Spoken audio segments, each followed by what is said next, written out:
হে ভাইয়া, তুমি মানে এই অর্কো ফ্যাশন উইক 2025 জয়েন করার পিছনে তোমার মানে মেইন রিজন কিছু? আমি হচ্ছে আজকে যে আউটফিটটা পরেছি এটা হচ্ছে আমাদের ট্র্যাডিশনাল দকমান্দা বলে। তো বেসিক্যালি আমাদের গারো উইমেনরা হচ্ছে এটা থামির মতো পরে, তো ওই জিনিসটাকে আমি কনভার্ট করে হুডি বানিয়েছি।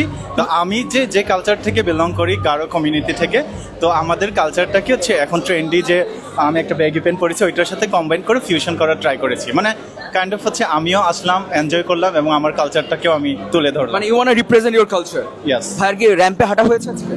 ফ্লাশ রানওয়েতে হাঁটছিলাম। কয়টার সময় ছিল ওটা? এই আধা ঘন্টা আগে maybe. How was the experience so far? আমার অনেক ভালো লাগছে, মানে অনেক ভালো লাগছে। মানে এর আগে তো আমার রানওয়েতে মানে হাঁটা হয় নাই, বাট আমি ছোটোখাটো শ্যুট করেছি ডিজাইনার ওয়্যার, কিন্তু এরকম রানওয়েতে আমার হাঁটা হয় নাই আর কি, এতগুলো মানুষের সামনে। আর এখানে এত মানে সবাই খুব ফ্যাশনেবল, মানে আমার নিজেকে মনে হচ্ছে যে আমার মনে হয় কমতে আছে, মানে তারপরেও যে সবার সাথে আসছি শেয়ার করছি, এটা আমার ভালো লাগছে আর কি। What's the cost of this outfit? মানে আউটফিটের দাম কিরকম? এটা আমি গতকাল বানিয়েছি খুব তাড়াহুড়া করে। এটা একটা থামি ছিল, থামির ফুল সেটটা হচ্ছে আমি 1500 টাকায় কিনেছি।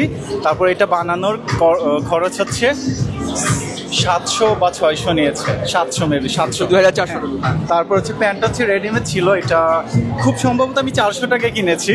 আর ওইটাতে হচ্ছে এইটার ফেব্রিক্সটা আমি জাস্ট প্যাচ ওয়ার্ক করে দিয়েছি আর কি। And what about the shoe? Shoe show হচ্ছে গিফটেড ছিল আমার ছোট